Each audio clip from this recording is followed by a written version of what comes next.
Hi, I just wanted to do a quick video about how this became all of this. So I took up music later in life, and for me, this humble little, very cheap Mahalo €25 ukulele at the time, it was on sale, probably reduced from €30 down to 25, basically was like a musical Pandora's box for me, and how this really opened up the world of music for me. And I think, like, unless you know what genre of music you want to do, I would advise everybody to start with this, because you can learn so much from it. And also through playing it and wanting to play it live, you organically learn more about music. So firstly, it was cheap. Secondly, it was, initially anyway, way easier to play than a guitar, because you're not having to press these steel strings down. It's not so big, it's not as hard on the fingers. It builds your muscle memory, so if you want to go from ukulele later to guitar, you realize a lot of the shapes are the same. You've built that muscle memory, you've built up the calluses on your fingers, so you're not starting with this kind of bigger, more painful instrument to play.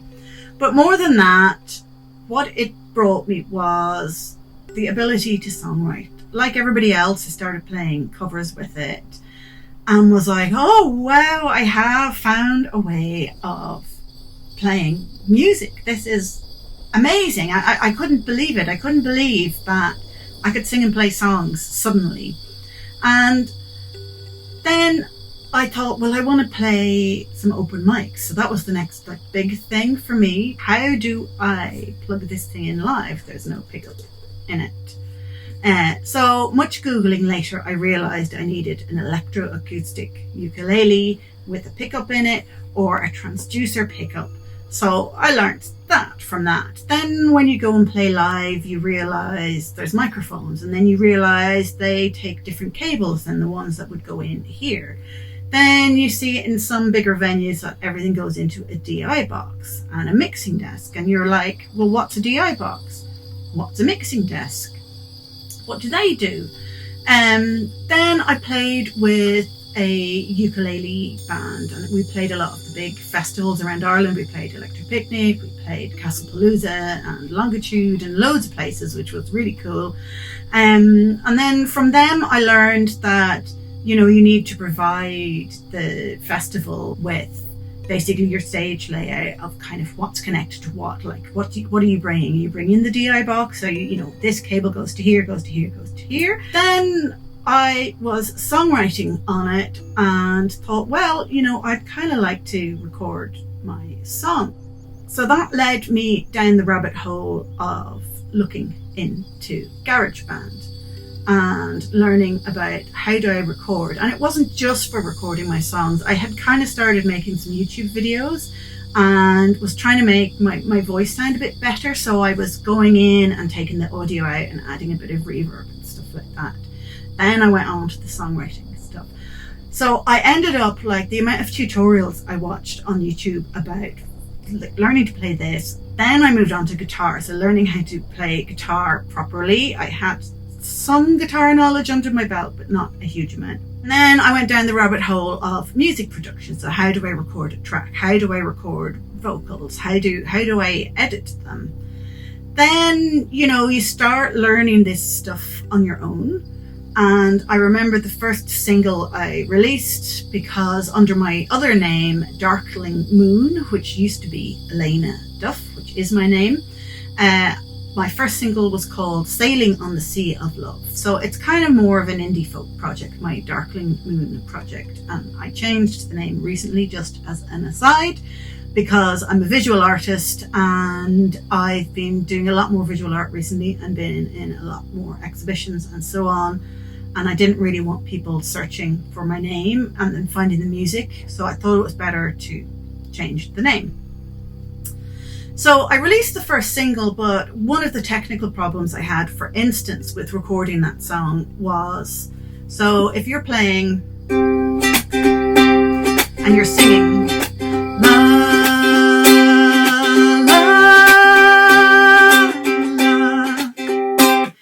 can hear it went like la la, got really loud and then not so loud.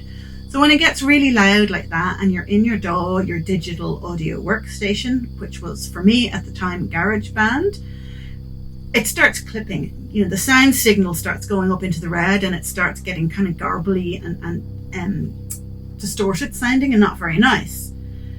And one of the things about being a beginner with music production or playing music is you run into issues like that, but you don't know what to Google. You don't know the right words to Google to find out how to fix it. So I didn't know there was a thing called compression. So I went in and I figured out that there was automation where you draw the little lines to bring the volume up and down, and I manually automated all the loud bits of the instruments and the vocal so that it didn't clip. And then realized afterwards that there was this thing called compression, but you don't know until you know. So I started, just slowly learning about things like that. Then, maybe a year later, I wanted to record an album, and I decided I'd upgrade from GarageBand to Logic Pro. So then that opened a whole other world of, there was more bells and whistles to Logic. There was an awful lot to learn about that. So I decided to make the album. So the album was like a kind of indie folk album, and I had the decision to make.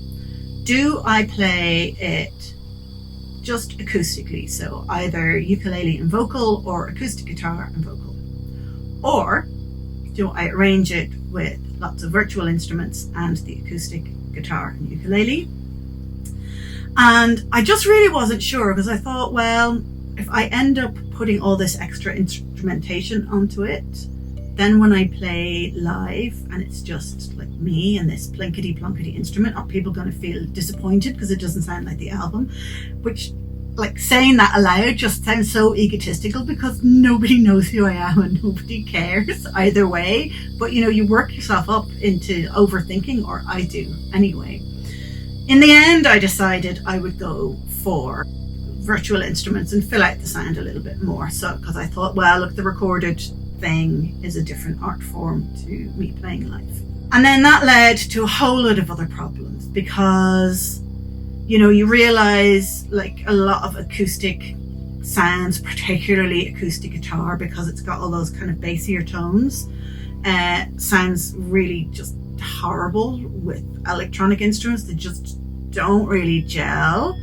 So the way I found around this was to use my loop pedal as a way of arranging. So I was kind of making percussive sounds like that, rather than using the kind of electronic instruments and then kind of looping them. Or I have this little bird whistle that you put water in and it makes a lovely bird sound. So I sampled that and had that kind of running through as a beat. So I did that, and then a few pads and things coming in and out. So that was a learning curve in itself. But then when it came to playing live, I thought, well, I've kind of arranged most of them on the loop pedal anyway. Some of them I hadn't. Some of them were kind of older songs that I had kind of written at the very start of my songwriting journey. So I then went down the rabbit hole of loop pedals, and I did a course in how to use a loop pedal and how to get the timing right.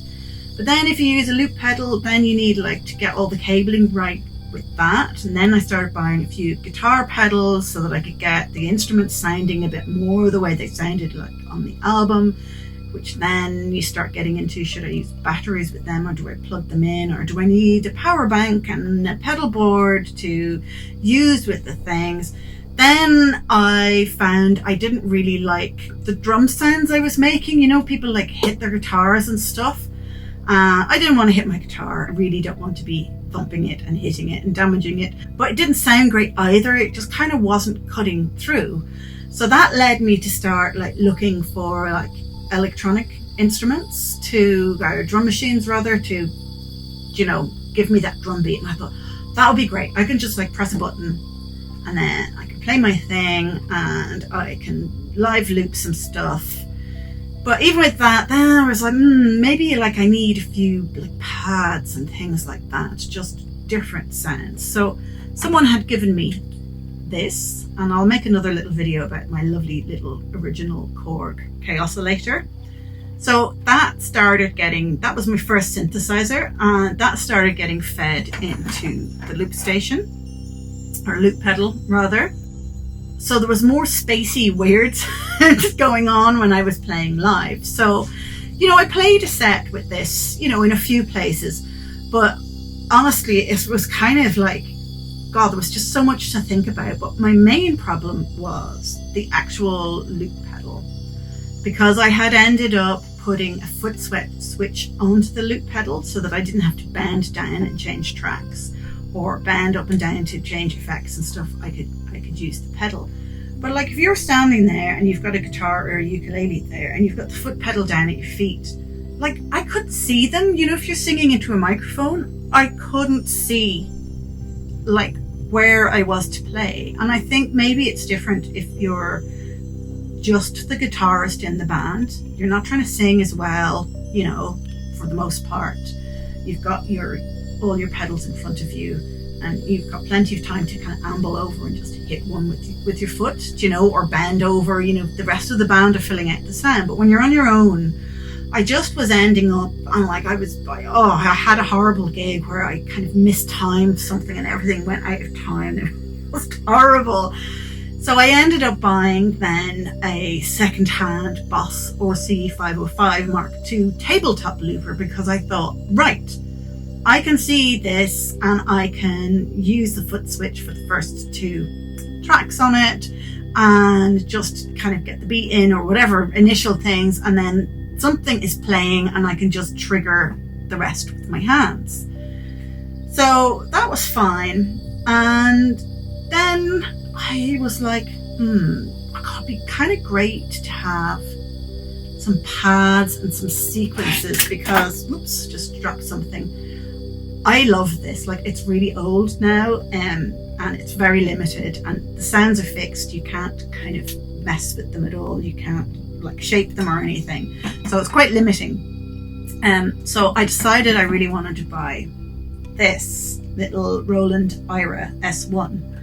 And I only got that, I got it like a year ago, I think, and I absolutely love it. So that kind of, like, between the two of those, this really kind of got me more into the electronic instruments. I love shaping the sound when you're playing live, and changing the filter and turning up the delay and reverb, and changing the octaves up and down or whatever, shaping the sound. So I really loved that. But I still had this drum machine problem. So I've now got about 4 or 5 drum machines, and I'll probably make a different video talking about the ridiculousness of my trying to find the perfect drum machine for what I want to do.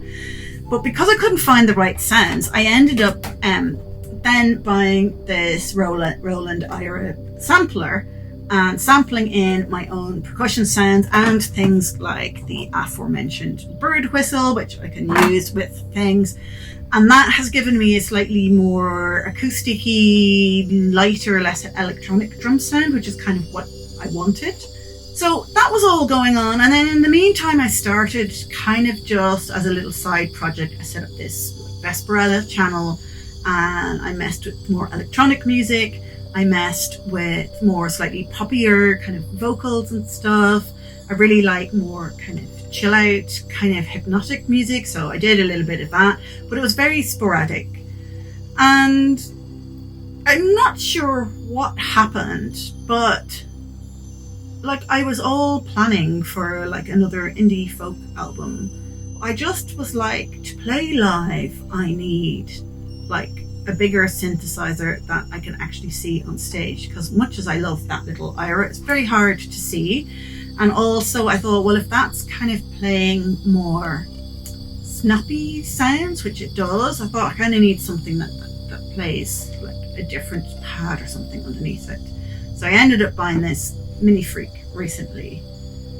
And then, without me even noticing it really, I was like, oh, I have like a whole electronic music setup here. I can loop synths and things into the looper.